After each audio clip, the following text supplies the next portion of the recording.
صلوا على رسولنا محمد صلوا على طبيب قلوبنا محمد صلوا على خير خلق الله محمد الحمد لله رب العالمين والصلاة والسلام على أشرف الأنبياء والمرسلين أما بعد فيا عباد الله يقول الله عز وجل في محكم تنزيله بعد أعوذ بالله من الشيطان الرجيم بسم الله الرحمن الرحيم ألف لام ميم أحسب الناس أن يتركوا أن يقولوا آمنا وهم لا يفتنون ولقد فتنا الذين من قبلهم فليعلمن الله الذين صدقوا وليعلمن الكاذبين أم حسب الذين يعملون السيئات أن يسبقونا ساء ما يحكمون صدق الله العظيم. ويقول تعالى أيضا أستعيذ بالله بسم الله الرحمن الرحيم والسماء ذات البروج واليوم الموعود وشاهد ومشهود قتل أصحاب الأخدود النار ذات الوقود إلى آخر الآيات صدق الله العظيم. ويقول الرسول صلى الله تعالى عليه وسلم في حديثه الشريف عندما سئل من يفتن أكثر يا رسول الله فقال الأنبياء ومن يا رسول الله فقال الصالحون فقالوا ومن يا رسول الله فقالوا الأمثل فالأمثل صدق رسول الله صلى الله تعالى عليه وسلم فيما قال أو كما قال. Shumë të nderuar vëllezër musliman, fillimisht ju përshëndes me përshëndetjen e Xhennetul Firdausit. Assalamu alaikum wa rahmetullahi ta'ala wa barakatuhu. Paqja, shpëtimi, mëshira, mirësitë dhe gjitha begatitë e Allahut dhul Xhelal qofshin mbi ju. Falënderimet dhe lavdërimet çdo mend që i takojnë vetëm Allahut xhaleshanuhu wa xhelaluhu, krijuesit të kësaj dynjaje, mëshiruesit, mëshirbërësit, Allahu xhaleshanuhu wa xhelaluhu, i cili krijoi, kujdeset dhe mirëmban gjithçka. Allahu xhaleshanuhu wa xhelaluhu, të cilin e madhërojnë dhe e falenderojnë dhe i nënshtrojnë atij çka ka në qiej, mes tyre dhe në tokë. Allahu xhaleshanuhu wa xhelaluhu, furnizuesin e përgjithshëm, të gjithdijshmin. Allahu xhaleshanuhu, i cili s'ka fillim dhe s'ka mbarim, nuk ka lindur as ka lindur kënd, as që është i lindur. Allahu xhaleshanuhu wa xhelaluhu, tek i cili çdo krijesë për çdo nevojë vetëm tek ai kthehet. Selavatet dhe selamet të nderuar vëllezër, në këtë ditë xumaje të dalluar të javës, në këtë ditë me plot bukuri dhe bereqet dhe begati, bashkarisht kështu si jemi, ja çojmë dhe ja dërgojmë shpirtit e Muhammed Mustafa sallallahu ta'ala alaihi wasallam. Allahumma salli ala Muhammad wa ala ali Muhammad. Ati dhe familjes së tij të pastër të ndershme, ashabe, tabiinve, etbaj tabiinve, edhe gjithë atyre që e ndjekën janë duke ndjekur dhe do ta ndjekin në rrugën e tij inshallah taala me të mirë deri në ditën e gjykimit. Të nderuar vëllezër, sot do të kalojmë me komentimin e një sureje e cila ka emrin Suret El Buruj. Mirë, po para se të komentojmë apo të him pak në komentin e kësaj sureje, edhe pse është 22 ajetëshe surja, e zbritur në Mekë, është sure mekase. Para asaj do të lexoj një ajet kuranor i cili u lexua në fillim apo në hyrje të ligjëratës. Ajeti është me numër 1 deri numër 4 në suret El Ankebut, i cili do të na definojnë përgjithësi, do të na jap atë konceptin dhe mesazhin kryesor të kësaj dite të xumaje apo të kësaj ligjërate, e cila e ka çmimi i xhenetit. Do të thonë, çmimi i xhenetit, çfarë sakrificash kërkon për besimtarin, se ne dim kollaj kur përmendim apo kur kemi treguar dhe spjeguar lidhje me pakufishmërinë e rahmetit të Allahu xhaleshanuhu wa xhelaluhu. Është e vërtet. Wa lam yaknut min rahmatillah. Ose kush nuk apo kush është ai i cili e humbon shpresën nga rahmeti i Allahut xhaleshanuhu. Kemi thënë shpesh që vetëm jo besimtarët, vetëm munafikët, vetëm ata që nuk besojnë mirë Allahun xhaleshanuhu, ata e humbin shpresën nga Allahu xhaleshanuhu. Allahu ka vërtet rahmeti shumë të gjerë, mirë po, paraprakisht për të mos ta keq kuptuar këtë tezë apo këtë thënie që Allahu ka rahmetin e madh, është mirë të diskutohen disa çështje që kanë të bëjnë me çmimin edhe me peshën. Për ta fituar këtë rahmet të gjerë të Zotit, duhen disa sakrifica zatën. Nuk është edhe aqe e thjesht, ndoshta, por pak një 50% këtë temën e rahmetit e themi për motivim, sepse xhamati jo, vërtet ka, jo xhamati, por përgjithësi muslimanët nuk duhet të e varit, nuk duhet të friksohen me gjarpin e varit, nuk duhet të friksohen me zjarrin e xhenemit, por çfarë?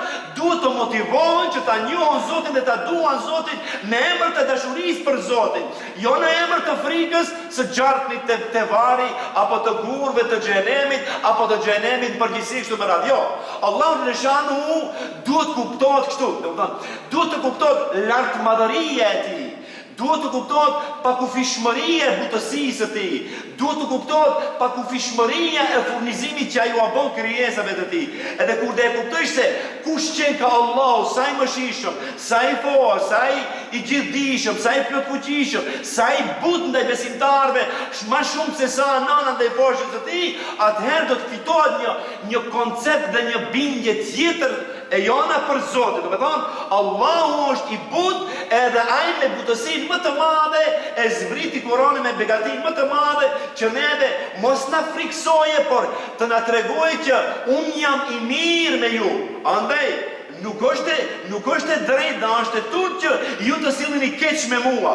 Ashtu do të na thosë Allahu në Kur'an. Mirë, po dikush ndoshta e komenton ashpër, dikush e komenton mesatarisht, dikush e komenton edhe shumë butë. Mirë, po komenti i asaj shumë butë dhe lënia e hapësirës për të keq kuptuar rahmetin e Zotit është e rrezikshme sot se dikush prej të rinjve do të kam dëgjuar një hostët, Allah i falem krejt, unë i bëj krejt a gjinat, kur do bëhem me mjekër të bardhë, atëherë edhe unë do filloj të kërkoj falje prej Zotit, edhe Zoti do mi falje, unë mbeta me knatësit, edhe mbeta me faljen e Zotit. Nuk është kështu. Nuk është kështu. Që xheneti ka çmim të lartë. Për të fituar atë xhenet që ne duam, në fakt jo vetëm atë xhenet, por për të fituar razin dhe kënaqësinë e Allahut, nuk mund fitohet me gjithë jetën me gjina, edhe hajde më fut, do bëjnë tauba istighfar, do pendohen te Allahu, se Allahu falen shumë. Ai falen shumë. Cilën e falen shumë? Ato që është besimtar i mirë, edhe që gabon apo bën ndonjë vepër e cila vërtet e hidhron Zotin, edhe me bindje të plotë dhe me shpresë të madhe, edhe me besë të madhe që nuk do të kthehet ka ai gjina, në sajt e rahmetit të tij ai e falet për gjina. Në anën tjetër, sikur të ishte vetëm ashtu se Allah vetëm mëshirën e madhe ka, ai ka mëshirën e madhe, e ka rahmetin e madh, ai ka fal vrasës, ai ka fal pianes, ai ka fal njerëz të pamoralshëm, të cilët janë kthyer ke Allahu në shanu xhelal. Mirë po, kur i ka falë në momentin që ata sinqerisht, ata nuk e kanë bërë ato vepra me sherr apo me planifikim të bëjë deri ka xhvit e gjina, edhe pastaj do pendohem. Jo, por kanë qenë të humbur, nuk kanë qenë të udhëzuar, nuk ka qenë njëri që të bëhet se vetë që ata të udhëzohen, momentin që ka ardhur shkaku i udhëzimit, ata janë udhëzuar dhe Allahu i ka falur. Në anën tjetër, në anën të kundërt të kësaj, çfarë na thot?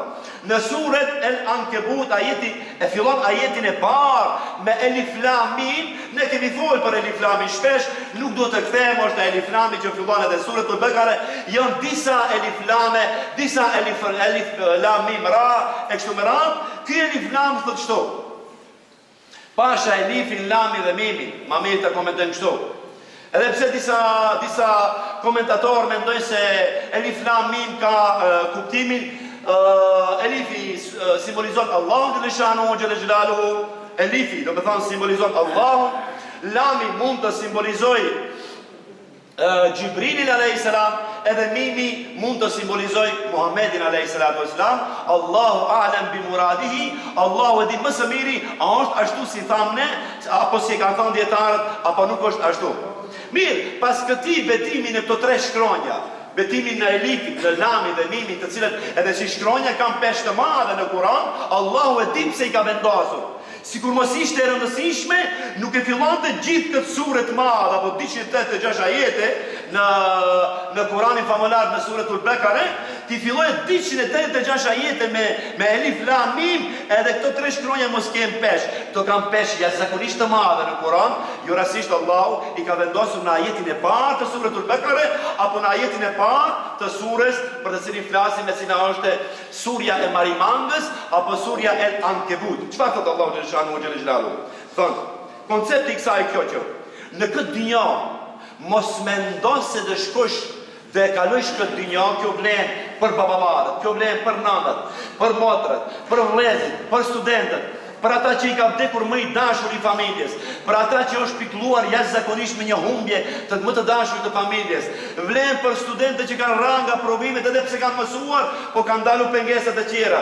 Vlen për ata që kanë probleme me bizneset e tyre, me biznese halal flas, nuk flas unë pse nuk shkon në restorani me mish deri apo me alkool. Ato që i kemi hekur banës, inshallah Allahu i udhëzon ata dhe nuk punojnë me haram. Flas për ata njerëz që vërtet mundohen me halal ta kalojnë këtë dinjo mirë, po kanë sprova. Interesant. Se njëni kishtë thënë, kishtë dish të hije në islam. Kishtë dish të pranuje, a i musliman ka qenë në fakt, po kishtë dish të konvertohet mirë, në me thanë, të boje një taube të madhe, edhe të hije në rrugën Allah, dhe ashtu si i ka hije. Një njëri intelektual kishtë qenë, mirë, po këtë e kishin bo pishman kështu edhe i kishin thënë në këtë forë. I kishin thënë, ti nëse hinë fe, tamam të hinsh, ta praktikosh islamin, kje kujdese. Unë kam lezuar, a i ka thënë, me thënë, ti njeri që do në të bëhe pishman këtë intelektuali, këtë njerin e ditur, i kishtë thënë, kujdes ti o njeri, nëse hinë në islam mirë, nëse fillon të praktikosh islamin mirë, nëse hinë t'i falish 5 kohët e namaz, nëse fillon të japish zeqatin, nëse fillon me përpikshmëri dhe me bindje dhe me nështrim dhe me frik respekt, të agjërush Ramazanin, e ndash një pjesë të pasurish shkush në agjëmën, nëse fillon të me thonë krejt të kushtet të islamit i praktikush, do të filloj sprovat në ti dhe në familjen tënde. Sepse është vërtet që Allahu Dhul Gjelal, cilët i sprovon? I sprovon ato që i donë. I sprovon ato që i donë. E tani, mos keni frikë për sprovave. Tani kë njeri ka bo një gabim shumë të madh. Andaj, në emër të islamit nuk mund të folje çdo kushi. Vëllezër, ju lutem. Në emër të islamit nuk mund të flasish me një hadith që ke lexuar në Facebook, apo një hadith apo një ajet që ke lexuar në YouTube, apo ke ndëgjuar një hoxh në YouTube, edhe mendon se ta unë mësova islamin prej tij. Ka dalë ai hoxha, ai ka mësuar fakultet për ata, ka magjistru, ka doktoru, edhe ai din ku hin, ku del, si qëndron dhe si del. Mirë, ti ndoshta me një fjalë ke ka vetëm atë pjesë që nuk duhet edhe bën gabim. Edhe ky njeriu që i ka dhënë një këshill këtij intelektuali, çfarë ka thënë? Ej, mos hin në islam, mos hinsh ti falish 5 kohët e namazit, se të bësh musliman i mirë, po. E nëse të bësh musliman i mirë, do të fillojnë provat. Do kesh belana për shtëpi, në shtëpinë tënde, në shëndet tënd, në familjen tënde, në biznesin tënd. Është një çështje vërtet që na intereson shumë edhe kam dëshirë që ta kuptoni mirë. Tani, edhe kjo bindje mund të ekzistojë te secili prej nesh, pa marrë parasysh atë nivelin e inteligjencës edhe të intelektualizmit të tij. Nuk ka lidhje intelektualizmi me këtë çështje. Ky njeriu i thot intelektualit tani, kjo është e keq. Prandaj ky njeri ka qenë pak i dijshëm në islam. Ka lexuar 4 hadithe në Facebook, asgjë tjetër. Ky që ka lexuar 4 hadithe në Facebook, i thot atij intelektualit, mos hindi falish namazet 5 kohë namaz, se të shkush pasandaj në haxhillok, do e haxhirosh edhe Ramazanin mirë, e çatëherë do të fillojnë sprovat. Pse? Se unë kam dëgjuar një thënie të pejgamberit alayhis salatu wassalam, që Allahu i sprovua ka ato që i don më shumë, edhe ti nëse do falesh, do lutesh, do shkosh në haxhillok, do haxhirosh Ramazanin, do doje Zoti, do dashurohet Zoti te ti. E nëse Zoti dashurohet te ti, do të fillojnë sprovat më tepër. Edhe ky njeriu friget, edhe nuk hin më hin në xhami, asnjëherë më nuk ka shkuar në xhami, stakfirullah. E shihni poshtë ai kundër efekti i ignorancës apo i kapjes së fesë në qosh, ta kapish fen në qosh. Sikur shejtani që e ka kap fen në qosh. A be ky hoxha thot e ka kap fen në qosh. Ja si e ka kap shejtani fen në qosh. Jo kam treguar këtë rast, shumë i shkurtër dhe i thjeshtë, por shumë i rëndësishëm edhe mesazhdhënës. Kur e pyesin shejtanin, a din me dënja jetë të Kuranit? Shejtanin i ka thënë, a din dënja jetë të Kuranit? Aha, ka thënë di. Cilën ajet e din? Feveilun lil musallin. Ke rritë ledhije. Din e rritë ledhije, din shumica e xhamatit. Shejtani. Aja është akademike, doktor profesor është. Aman, din se çfarë përgjigjet të tape. Cilën ajet e din prej Kuranit? Feveilun lil musallin. Çfarë do të thonë feveilun lil musallin? Mirë për ato që falën, pas ka thonë Zoti në Kur'an, mirë për ato që falën, a ka thonë? Ka thonë. A më në ka thonë vetëm kaq? Jo, shejtani ka thonë vetëm kaq. Do me thonë, që thotë muslimanëve shejtani, Zoti ju i Kur'an ka thonë, mirë për ju që fali. Ama se ka vazhdu ma të tje. Për të kuptu Kur'anin do të vazhdojsh ma të tje. Për të vazhdu Kur'anin ma të tje do të mësojsh. Për të mësu do t'i lanë shumë interesat e kësaj të njoje. Do të sakrifikojshte një shok i jot që nuk mëson, mund të ketë firmë të madhe në Itali dhe në Zvicër dhe në Gjermani, është bën milioner, e nuk ka mësu, ai direkt as i din. Ai nuk e din edhe sytë vetë i laje. I ka dhënë Allah i lartë madhëruar shumë i ka dhënë parë. Ai s'din asgjë, ai shenjat e komunikacionit nuk i din. Një mesazh i vjen s'di ta lexoje, a më ka firmë të madhe. E tani çfarë është puna? Në këtë rast, xhahiljeti apo ignoranca e cila përdoret nga një njeri i cili ndoshta me pavetdije bën këtë gjë, nuk duhet të marrë guximin të komentoj gjëra të fesë, të cilat nuk i takojnë atij.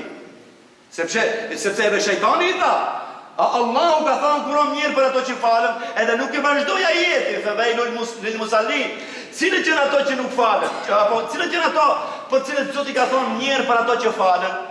Mirë për ato që falen, alladhina hum an salatihim sahun, ata që në namazin e tyre janë të shkujdesur, se kanë mendën aty, kanë mendën, a do dalë viza, a do bëhet kjo, a do shitet banesa, a do shitet banes. Këto njerëz është mirë për to që falen në këtë forë. Kë hi ke Zoti që ndro ke Zoti. Kë dalë për namazet që lloj punët të dinjas. Në këtë rast është shumë keq që njeriu ti komentosh diçka në lidhje me fenë edhe mos e kuptoj këtë. Edhe ai që mendon se me sprova e ka më keq, ai që mendon se me sprova e ka më keq, e ka gabim, ai që i ka thonë mos hin në Islam se do kesh sprova të mëdha. A neve Kurani na ka thonë shumë mirë. Na ka thonë neve Kurani Estaidu bila bismillahirrahmanirrahim. Ne kemi marrë vesh, ne kemi kuptuar Allahun këtë rast, elhamdulillah. Edhe kemi kuptuar mesazhin dhe peshën e mesazhit. E kemi kuptuar edhe çmimin e xhenetit. Ti një lavatriçe për pesë do marrësh për ka çmim. Vetëm teshët ti laje. Pa do të bëj ajo. Vetëm teshët ti laje, po ka çmim. Një hekur për hekurosje, vetëm këmishët do i pegllate, asgjë tjetër ajo. Nuk qon gostivar, nuk mund të hipish mbi ato të shkosh në shkop. Vetëm një këmish dhe e pegllate, asgjë tjetër. E amon edhe ajo ka çmim. Amo ti don xhenetin, don të jesh në përjetësi, mos asnjëherë, mos vdesësh asnjëherë, mos bjerë gripa asnjëherë, mos kesh problem me prostatën asnjëherë, as me veshkën asnjëherë, as me diabetin, as me mushkëri, as me kokën, as me mendjen, as me sin, as me trunin, as me veshin, gjithë këtë xhenet me gjithë ato mirësi e don, edhe pa çmim, nuk ka pa çmim. Çfarë mendon ti? Një gjë e thjeshtë, në Evropë nuk mund të hish në WC pa çmim. Edhe në Istanbul, shkon në Turqi. Nevojtones mund të hish pa çmim. Jo mund xhenet të hish pa çmim.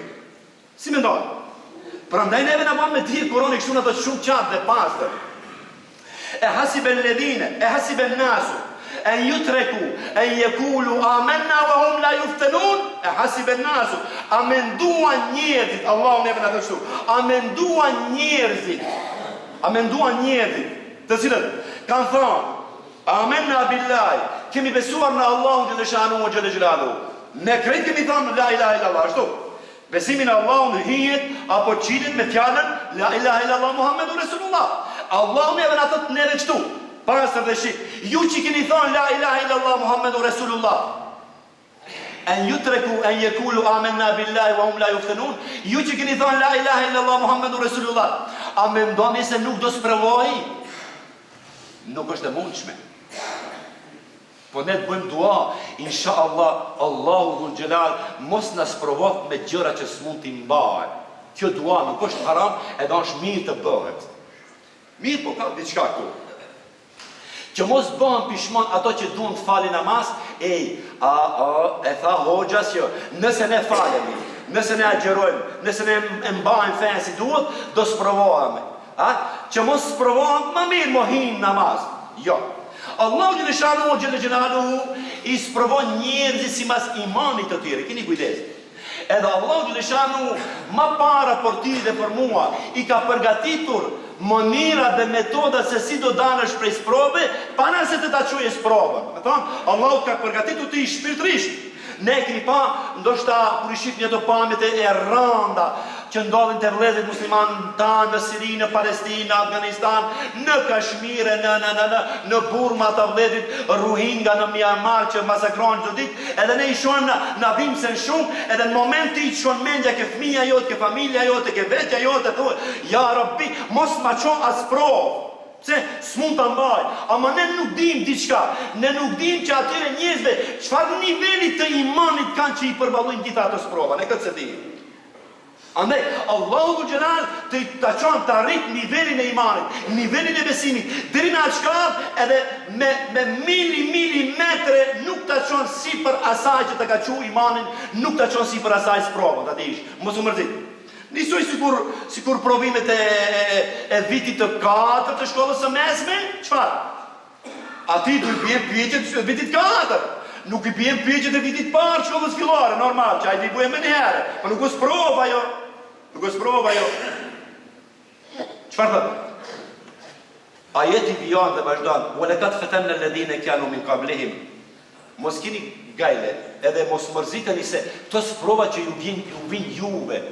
Ne në këto sprova, fatanna alladhina min qablihim, i sprovuam edhe ata që ishin para jush. Nuk i rit pare që. To kuja të pejgamberit alayhis salam. Muhamedi alayhis salam ka vdekur që 1438 vjet, apo qish në vitin 630 kështu me radhë. Pra atëherë ne Zoti na thot në këtë rast. Pse edhe surja në vijim që duhet të lexohet, El Buruj është sure mekase përmes të cilës Allahu Gjellëshanu i jep mesazh pejgamberit alayhis salam. Duroni o musliman në Mekë që jeni, apo duroni o musliman në Gustivar që jeni. Qofshin problemet tuaja ekonomike, qofshin sociale, qofshin materiale, qofshin me probleme mes harmonisë, bashkëtorë apo familjare kështu me radhë, krejt të janë sprova që ju duhet të i kaloni edhe duhet të përgatiteni për ato që u vinë gjatë jetës. Ti nuk e di se çfarë të ka përgatitur jeta ty, edhe ti nuk e di diçka tjetër se Allahu Dhul Gjelal me çdo njëri prej nesh ka një plan. Me çdo njëri prej nesh.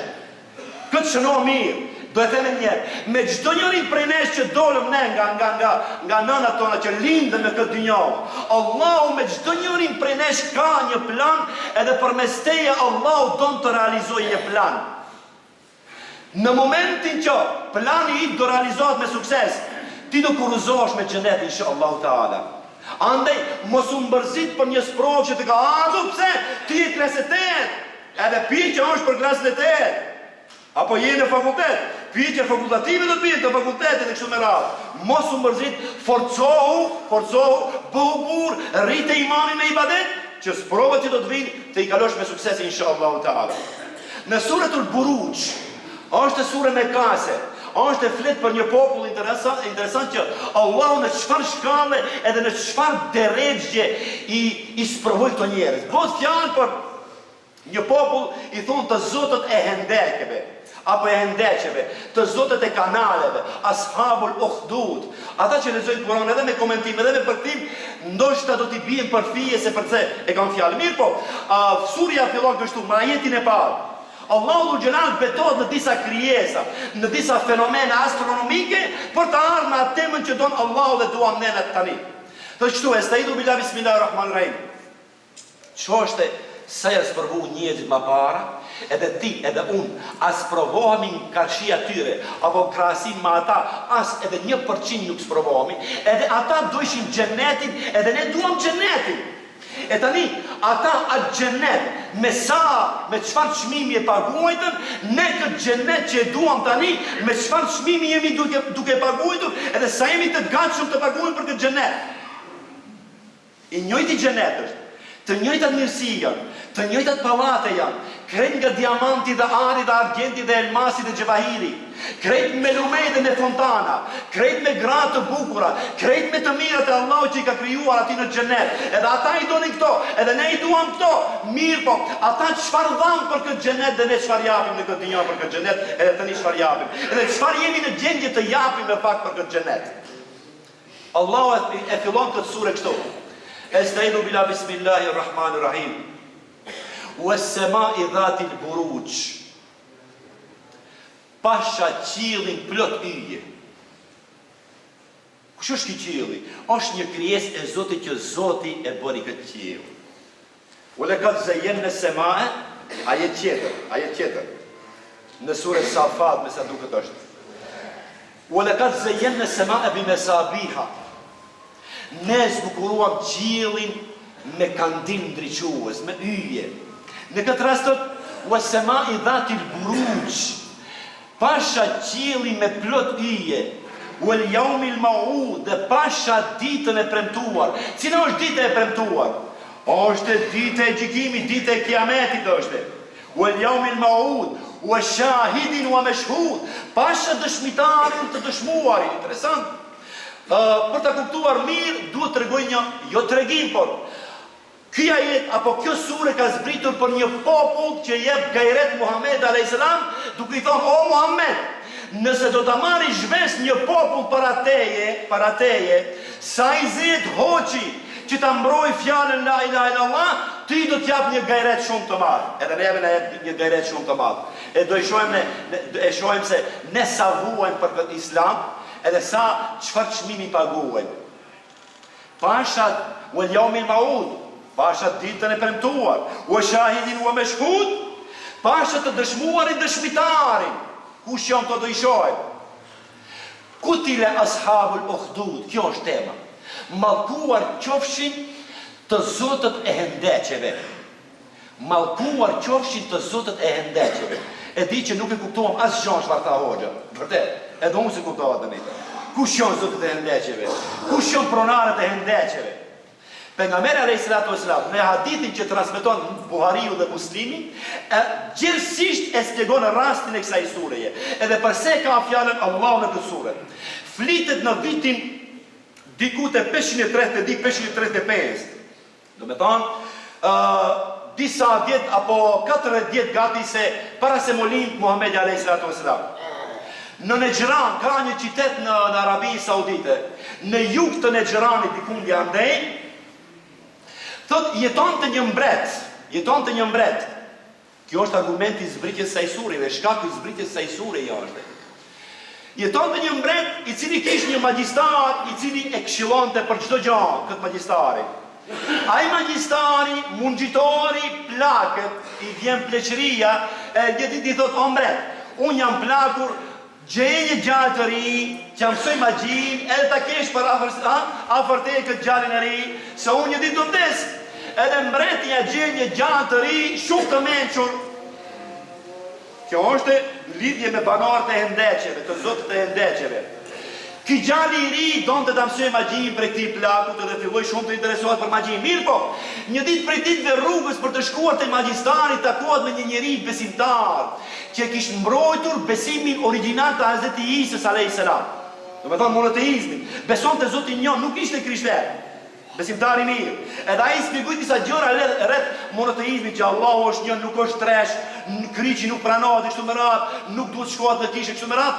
Ky gjalli i ri u kënaq me mësimet e këtij plaku, edhe pastaj çdo ditë kur shkonte te magjistari, kthente te ky plaku merrte mësim. Një ditë duke shkuar te magjistari, një kafsh e egër, nuk përmendet në hadith cila kafsh. Një kafsh e egër ua kishte zënë rrugën njerëzve. Kafsh e egër ua kishte zënë rrugën njerëzve, edhe ky djalë i ri donte ta sprovonte veten e tij me një thënie shumë interesante. Tha, i çoj dorët larta, o Zot, nëse ky njeriu i mirë që më mëson fen mua është më i dashur te ti se sa magjistari, ma mundso ta vras me gur këtë kafshën, edhe gjujti me gur e vrau. E kuptoj që njeriu i mirë ishte më afër Zotit, ai magjistari ishte jo besimtar. Në këtë rast ky kthehet komplet në islamin e burimor, në islamin e pastër, edhe prej asaj dite filloi bile të shëroi dhe njerëz. U përhap lajmi në qytet. Edhe e mori vesh një njeri qor i verbër, i cili ishte antari i oborit mbretëror të asaj kohe, do me thonë shok i ngushtë i mbretit. Ai qori erdhi te ky gjalleri, tha, ma kthe shikimin tim. Do me thonë, bëne që lutë Zotin tënë që unë të shikoj. Ai qori gjithë jetën. Ky gjalleri çfarë i thotë? Nëse beson Allahu një, shikimi i do të vijë, do të hapen se i. Ky thotë besova. Besoj në Allahu një. bën dua dhe o Zoti i qiellit dhe i tokës, nëse besimi i tij i sinqert në ty, jep jasin këtij njeriu. Allahu e shëron dhe bot atë njeri që shef. Edhe ai prej gëzimit të madh shkon te mbreti, ka qenë shok i ngushtë i mretit ky njeriu që filloi të shoh. Mbreti habitet të kushta sot e shikimin. Çfarë i thot ky njeriu që e erdhi shikimi? Thot shikimin ma solli Zoti im dhe i krijuesi i qiellit dhe i tokës. Çfarë thot mbreti? A pas ka Zot tjetër pos meje? Se mbreti ka quajtur veten Zot stakfirullah. Jave qitekin e maltreton shumë, e lidhën, e rre, derisa të tregoj kush ta tregoj këtë ngjarje, apo kush u bën se mirë.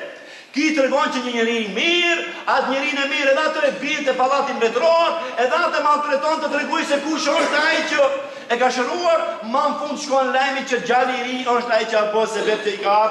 Çfarë? Shikimi. Mbreti thot i maltreton atë shumë sa që u ave sharën në kokë. Për këtë ka thonë pejgamberi alayhis salam, o sahabët e mi, duroni në sprovat e imanit, se ata që ishin para jush i qanë dhe i sharuan me sharë, por nuk u kthi në kufër, vdiqën si musliman. Sprova e besimit është shumë e rëndë. Ma këtë se sa sprova e aspektit material. Rësë kjo është i gjithanshëm. Por Allah ka qejf që të vdesë si musliman, interesant. Qfarë? Mbreti i luti këtë ditë, edhe këtë njeriu në mirë, edhe këtë njeriu që i erdhën syt, i luti nëse kthejnë kufër, do të shpëtoni. Ato kishin qejf të vdesën me la ilaha illallah. Kjo çmim xheneti.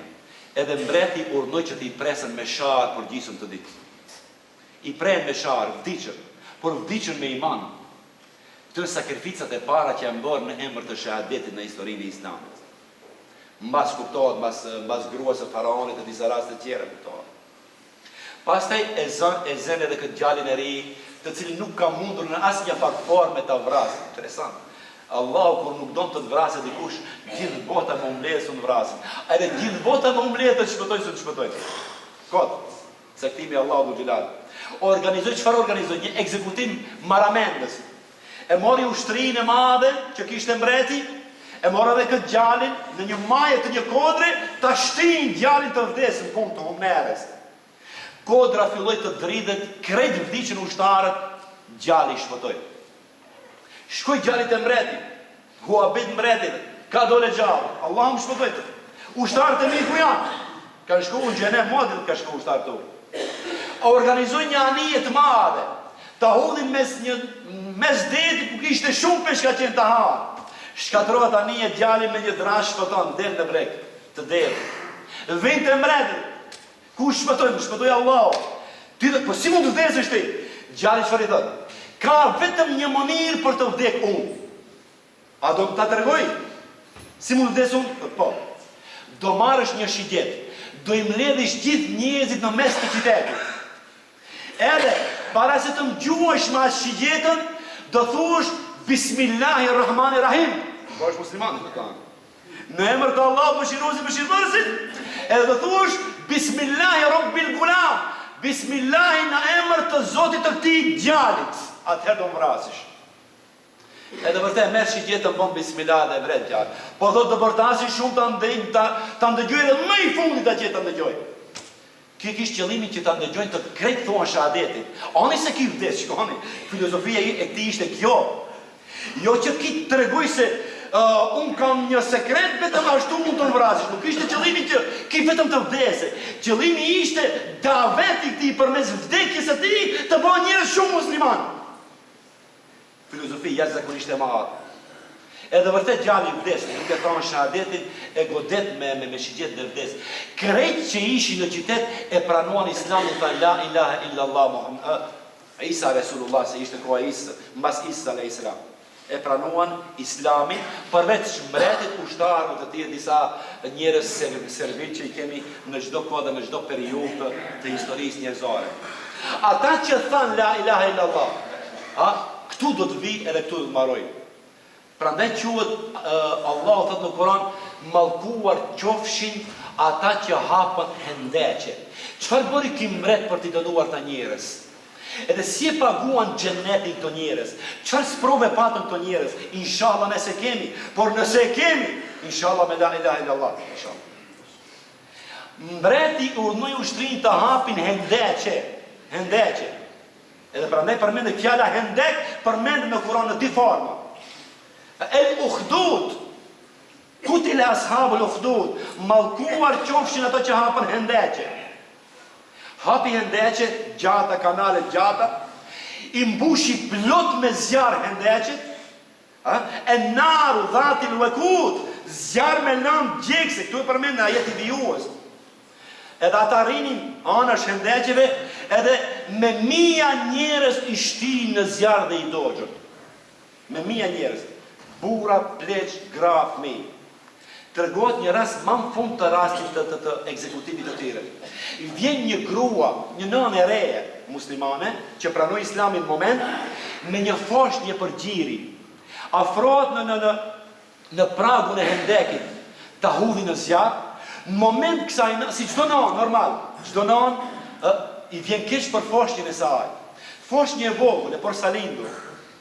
Afrohet e zjarri dhe thot, se mbreti ka lutë, kush do kthejë në kufër, do shpëtoje. Askush nuk ka pranuar të kthejë në kufër, në mosbesim. Kjo nëna gati se u kthi në kufër. Pse? I dhimbë se foshnje e saj, nuk do të vdes foshnje, digjet në zjarë të madh. Edhe ta, do thomë që s'ka Zot. Në moment Allahu Gjeleshanuhu, kjo ka ndodhur rradhë në historinë njerëzore kur Allahu e ka çu beben apo foshnjën të folje. Si foli Hazreti Isa në gjep, ashtu. Ka dhe di raste tjera, por ato inshallah në një rast tjetër do i tregojmë. Edhe kjo foshnjë ka folë. Kur foshnja thot e pa që nëna donte të zbrapsi mbas, mos hudhet në zjarr, hatri bebes, foshnjës, foli foshnja tha, Nane dashur, bon sabër, se ti e me të drejtën, e shot xhenetin ku do him të ditë. Mos u kthe në kufër. Edhe nana hidhet në zjarë, ashtu përfundojnë si musliman të gjithë, edhe Allahu këto banor i ka futur të gjithë në xhenet, ndërsa ata që e banë se bep që këto të sprovojnë në këtë formë të mallkuar qofshin, edhe këto në botën tjetër do dënohen nisoj me zjarë si dënohen besimtarët. Lusë Allahu Gjeleshanu Gjelle Gjelalu që në çdo sprovë që mund të na vije, ta kalojmë me sukses ya Rabbil Alamin, mos të sprovojmë ato gjëra që s'mund t'i mbajnë. Walillahi l-Fatiha.